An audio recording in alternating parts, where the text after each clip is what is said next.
और मैना महारानी को नारद जी ने जाकर कहा, माता जी बारात नजदीक आ गई है, चलिए सत्कार करने। और माताएं प्रसन्न करने निकलती हैं तो बड़ी सुंदर थाल सजा के और मैना महारानी प्रसन्न करने आगे बढ़ी।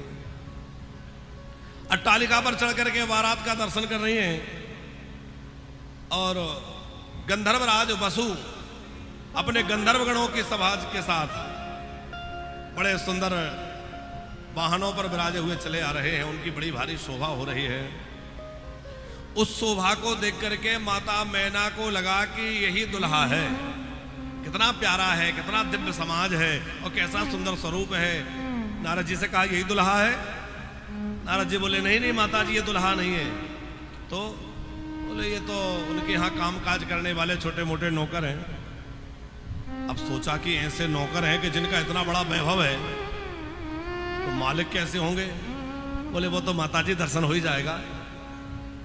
थोड़े और पीछे देखा तो चंद्र देवता सजे धजे चले आ रहे हैं। चंद्रमा तो बड़े सुंदर हैं, उनकी तो उपमा दी जाती है। कोई बड़ा सुंदर हो तो कहते हैं भैया चंदा जैसा मुख है। और चंद्रमा जब अपने समाज के साथ चल रहे थे तो लगता था ओहो कितना प्यारा दुल्हा है। बोले, ये दुल्हा नहीं है, ये तो उनके यहाँ सेवादार है। देवराज इंद्र हाथी पर बैठ के चले आ रहे हैं, लगता है यही दुल्हा है। बोले, ना ना ना, ये भी दुल्हा नहीं है। भगवान नारायण के समाज आहा चतुर्भुज रूप में दिव्य मुकुट धारण किए हुए भगवान नारायण चले आ रहे हैं। बोले, ये भी दुल्हा नहीं है। अब तो माता मैना की उत्सुकता और बढ़ रही है। कुबेर, वसु, इंद्र, वरुण, चंद्र सब अपने अपने सवारियों पर बैठे हुए सजे धजे आ रहे हैं। बोले, ये दुल्हा नहीं है तो दुल्हा कैसा होगा? और पीछे देखा तो बड़ी भारी धूल उड़ रही है। उड़ती हुई धूल में से हर हर महादेव की ध्वनि सुनाई दे रही है। बड़ा कोलाहल हो रहा है, बड़ी विचित्र विचित्र की शब्द सुनाई दे रहे हैं।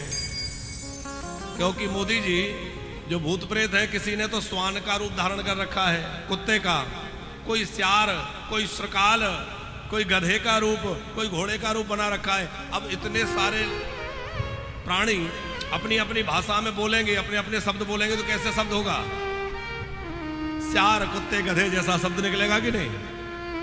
तो भयंकर शब्द हो रहा है, बड़ी जोर की गर्जना हो रही है, धूल उड़ रही है, हर हर महादेव हो रहा है। बोले, ये क्या है? बोले, यही बारात है, असली बारात यही है। अब तो मैना महारानी कांप गई। ऐसी कैसी बारात? उस बारात के बीच में नंदीश्वर पर वृषभ पर बैठे हुए भगवान शंकर। अच्छा, शंकर जी बैल पर बैठे भी तो उल्टे बैठे, मुंह पीछे की तरफ।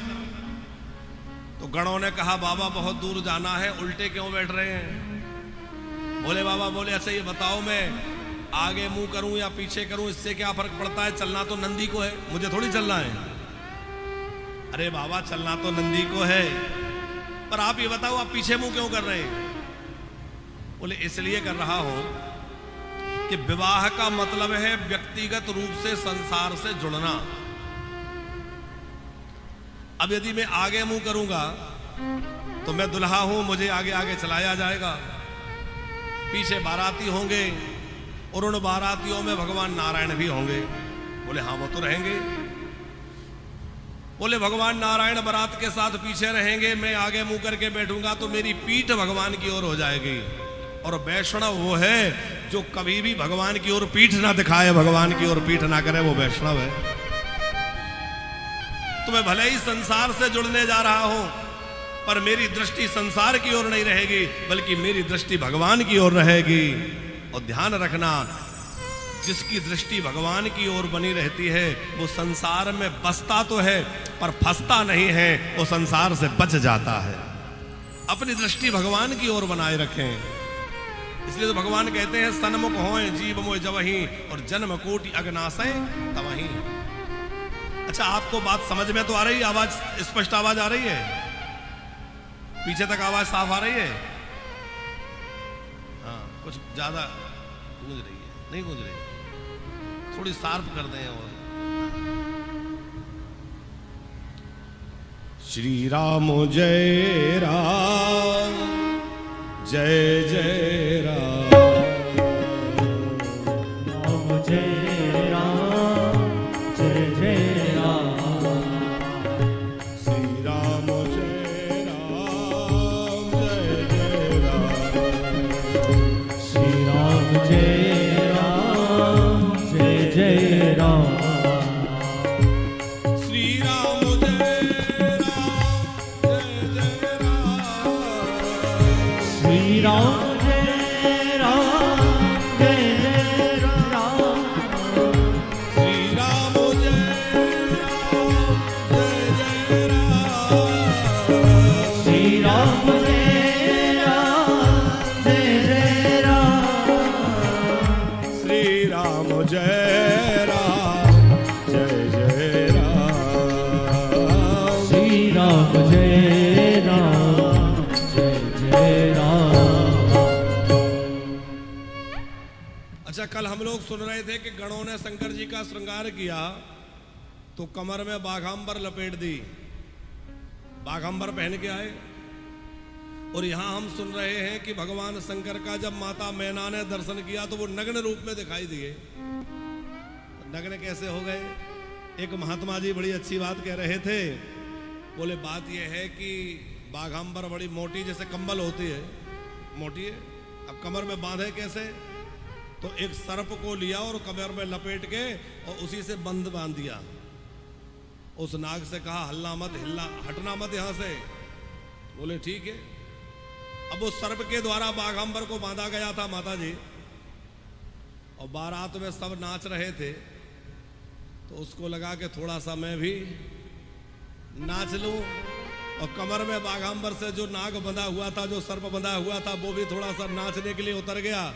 और जैसे वो नाचने गया तो बाघांबर गोविंदाय नमो नमः।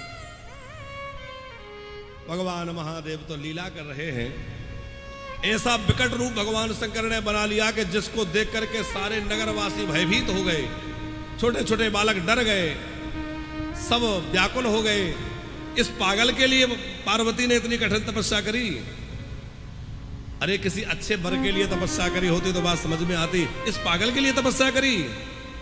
बरबौरा बसे असवारा, ये पागल है, बैल पर बैठा हुआ है, नग्न रहने वाला है, जटाजूट बिखरे हुए हैं, भयंकर विकराल सी देह बना रखी है।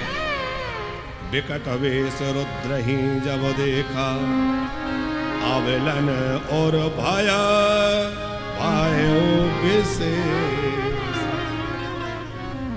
यहां लिखा है शिव महापुराण में कि मैना जी तो शिव जी को देखकर बेहोश हो गई, अचेत हो गई।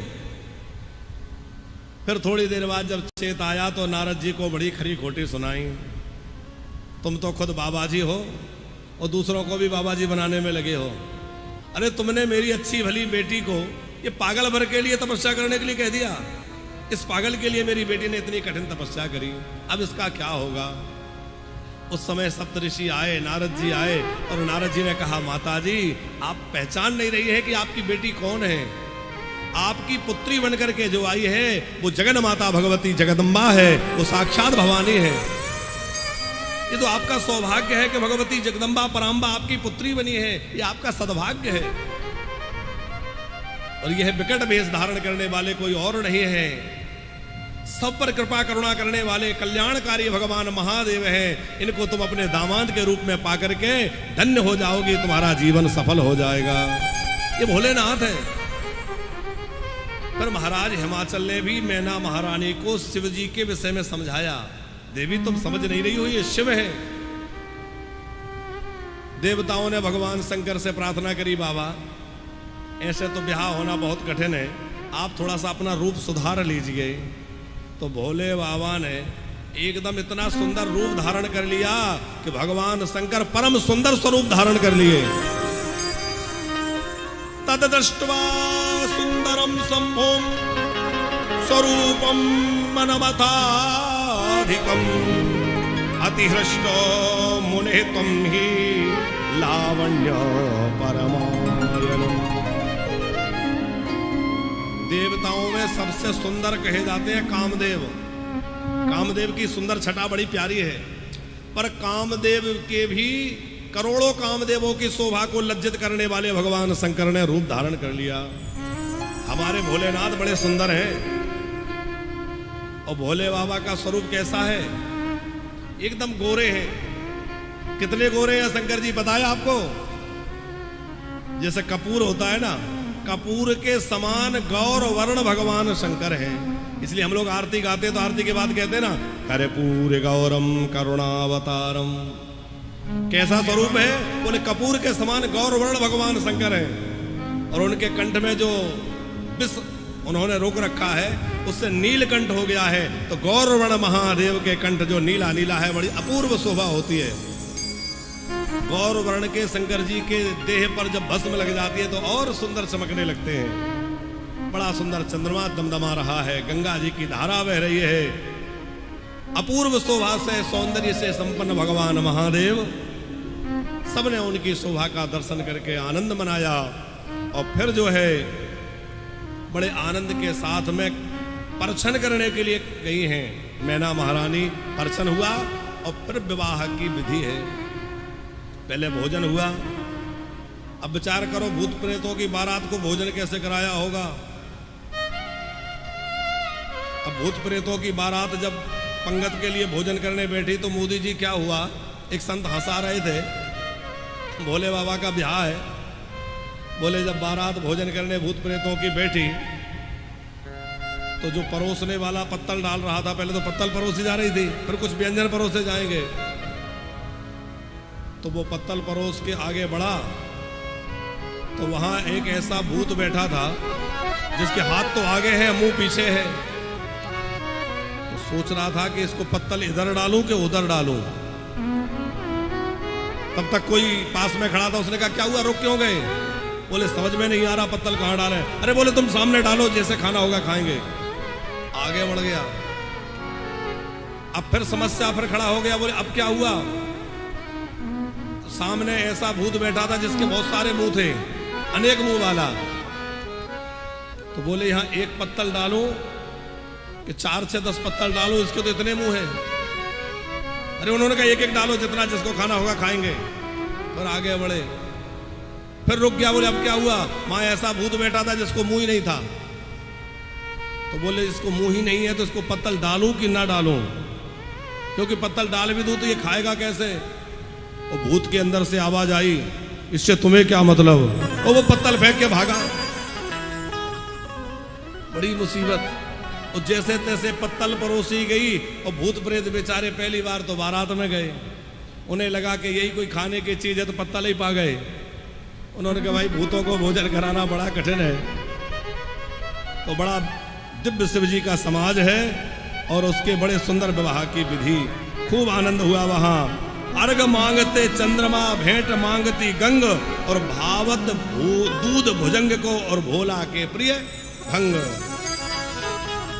अच्छा, एक दो मुंह वाले नहीं है। भगवान शंकर के परिवार में मुखों का बड़ा झमेला है। एक संत ने लिखा, बोले काहे न मांगत भीख पेरे, घर में न हूं एक ही अन्न अधेला। बोले बाबा क्यों खप्पर लेके भीख ना मांगे? क्योंकि घर में तो कुछ है नहीं, पहाड़ों में रहते हैं। और जो मुख एक तो पूर पड़े, मुख ही मुख को घर मां ही झमेला। एक मुंह हो तो कैसी तरह काम बन जाए, लेकिन भैया इतने मुंह हैं। कितने? बोले शीश चढ़े सहसानन है, जो गले में नाग है, उन शेष जी के कितने फण हैं? 1000। तो शीश चढ़े सहसानन है, और गोद गजानन। गोद में गजानन माने हाथी के मुंह वाला। हाथी तो वैसे ही बहुत खाता है। शीश चढ़े सहसानन है, गोद गजानन, बैल तबेला, और चतुरानन बाप। पिताजी के 4 मुंह हैं। ब्रह्मा जी के कितने मुंह हैं? ब्रह्मा जी के 4 हैं। तो चतुरानन बाप, पंचानन आप। भोले बाबा के 5 मुंह हैं। और एक बेटा है, उनके कितने मुंह हैं? कार्तिकेय जी 6।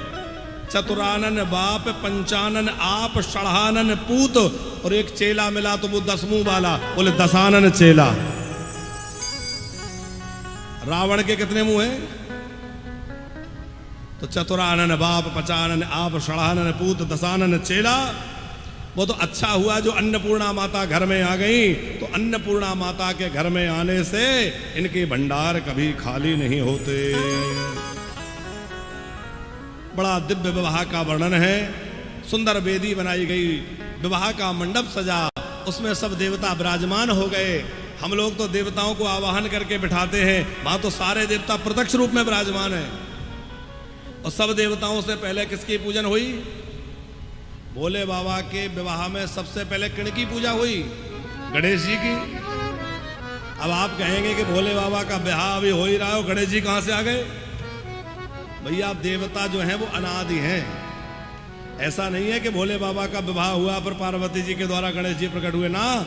गणेश जी तो अनादि काल से हैं, क्योंकि गणपति ब्रह्म है और ब्रह्म जो है वो सनातन है, ब्रह्म एक देशीय नहीं है, वो तो हर समय रहते हैं। देखो 5 देवता जो हैं वो ब्रह्म रूप हैं। हम सभी गृहस्थों को इन 5 देवताओं का पूजन प्रतिदिन करना चाहिए। कौन कौन 5 देवता हैं? गणेश जी, दुर्गा जी, सूर्य नारायण भगवान, विष्णु भगवान और शंकर भगवान। ये 5 देवता जो हैं ये पंचदेव कहलाते हैं। और इन पंच देवताओं की उपासना नित्य प्रति गृहस्थ व्यक्ति को करनी चाहिए। खूब सुंदर विवाह का आनंद हुआ। और फिर बार बार भगवान शंकर कहते कि भाई अब बारात लौटे। शिव महापुराण में वर्णन है मोदी जी कि बहुत लंबे समय तक हिमालय राज के यहां बारात ठहरी रही। वहां सखियों ने भगवान शंकर के साथ में हास्य विलास विनोद भी किया है। और यहां ऐसा भी कहा गया है, बोले भैया विधि के साथ में बढ़िया मुहूर्त में विवाह हो,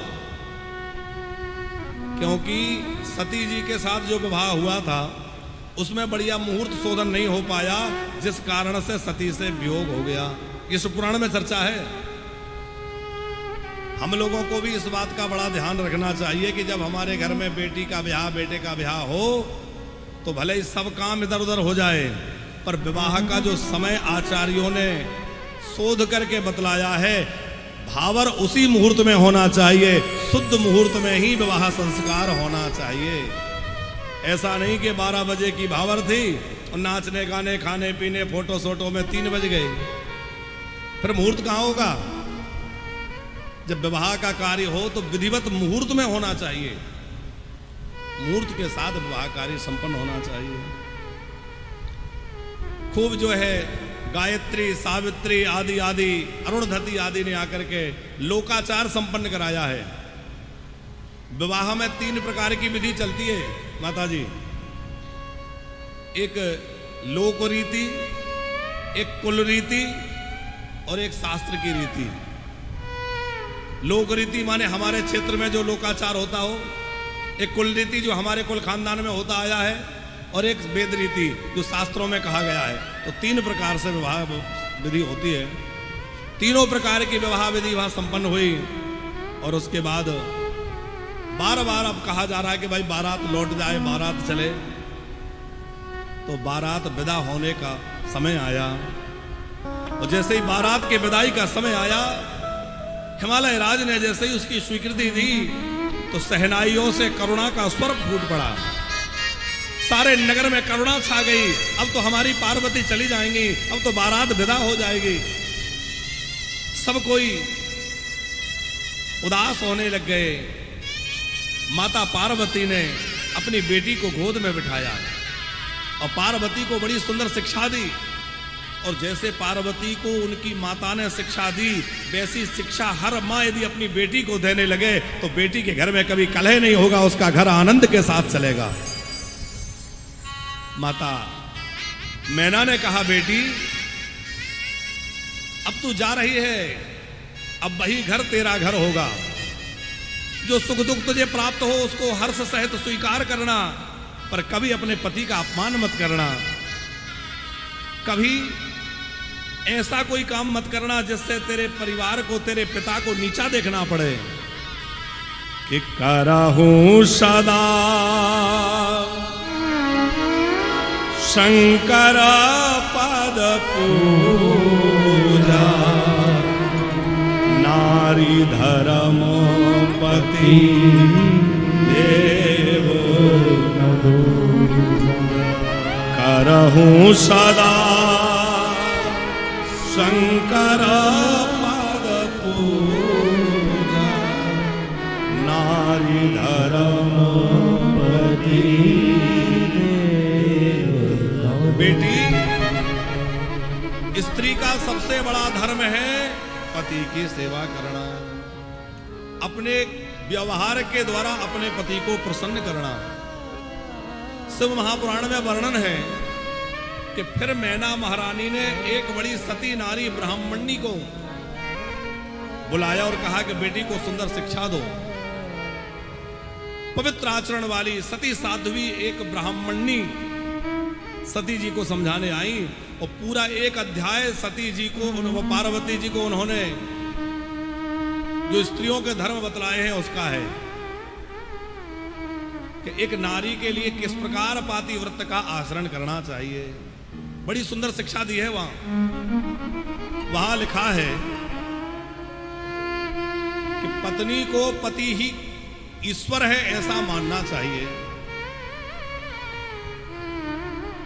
और देवताओं की पूजा यदि स्त्री न कर पाए, पर यदि उसने अपने व्यवहार के द्वारा पति को प्रसन्न कर लिया तो उससे भगवान रुद्र प्रसन्न हो जाते हैं, अग्नि प्रसन्न हो जाते हैं और सब देवता उससे संतुष्ट हो जाते हैं। पतिव्रता नारी को क्या करना चाहिए? बोले कभी उसको पति के पहले भोजन नहीं करना चाहिए। ये वहां लिखा है, शिव महापुराण की बातें हम कह रहे हैं। पति को भोजन जमा करके भोजन करे। कभी पति से ऊंचे आसन पर ना बैठे।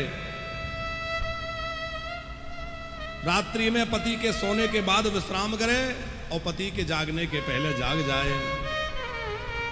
मन क्रम वचन से पति को प्रसन्न करने की चेष्टा करे। यदि पति की आज्ञा ना हो तो व्रत ना करे, पति की आज्ञा ना हो तो तीर्थ यात्रा ना करे। और बहुत नियम वहां वर्णन है, पर आज के समय में ज्यादा नियम बोलेंगे तो आप लोग हमसे झगड़ा करेंगे, बोले महाराज जी सारे नियम हमारे लिए लिखे, पर ऐसा नहीं है। पुरुषों के लिए भी समान व्रत लिए कहे गए हैं। जो पुरुष केवल अपनी स्त्री में ही प्रेम रखता है और अन्य किसी स्त्री के प्रति कुदृष्टि नहीं रखता, वह ग्रस्त धर्म में रहते हुए भी ब्रह्मचर्य आश्रम का फल प्राप्त करता है और वह पुरुष देवताओं के द्वारा भी वंदित हो जाता है। पुरुषों के लिए भी बहुत नियम है, ऐसा नहीं है, पर माताओं की जिम्मेवारी ज्यादा है, क्योंकि पति अथवा पुरुष जो हैं उन्हें तो धन कमाने जाना है, व्यापार करने, व्यवहार निभाने बाहर जाना है, पर घर की देखभाल, बच्चों की देखभाल, पति का जो धर्म है अथवा गृहस्थ व्यक्ति का जो धर्म है उसका पालन करने की जिम्मेवारी किस पर है? माताओं पर है। अतिथि की सेवा करना, अभ्यागत को सेवा करना, भोजन कराना, बच्चों का ध्यान रखना, बड़ों का ध्यान रखना, रिश्तेदारों का ध्यान रखना, घर को साफ सफाई करना, सजा के रखना, संवार के रखना, पति जो धन कमा के ला रहा है उसको ठीक व्यवस्थित रखना, उसका ठीक व्यय करना, ये सारी जिम्मेवारियां किस पर हैं? बच्चों को अच्छी शिक्षा देना, अच्छे संस्कार देना, ये सब माताओं की जिम्मेवारी ज्यादा है। इसलिए माताओं के लिए बातें विशेष कही गई हैं, क्योंकि एक अच्छे समाज का सृजन एक अच्छी नारी कर सकती है। यदि नारियों में सदचरित्र है, सदाचार है, तो अच्छी नारियां ही अच्छे समाज का सृजन करने वाली